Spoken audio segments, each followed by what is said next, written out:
সুনীল গগৈ খুব এজন সৰবৰহী সক্ৰিয় আৰু যথেষ্ট এণ্টাৰপ্ৰাইজিং যুৱক আছিল।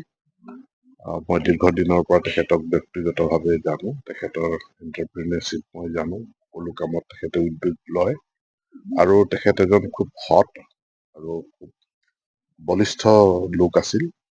গতিকে তেখেতৰ এই শোকাবহ ঘটনাটো মই ৰাতিপুৱা অৱগত হৈছো। অপৰাধীয়ে খুব পৰিকল্পিতভাৱে তেখেতক হত্যা কৰিছে। মই ৰাতিপুৱা DGPৰ লগত কথা পাতিছো আৰু এতিয়া CID ব্ৰাঞ্চৰ মানুহ গুৱাহাটীৰ পৰা আহি আছে। তেওঁলোকে সোনকালে দুপৰীয়া মানত তেওঁলোকে পাই যাব। IGP নিজে আহি আছে।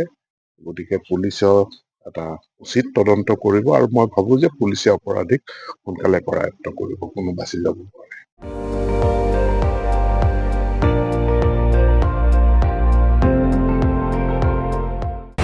আপুনি চাই আছে ND24, সৰ্বশ্ৰেষ্ঠ নহয় সৰ্বোত্তমৰ দৌৰ।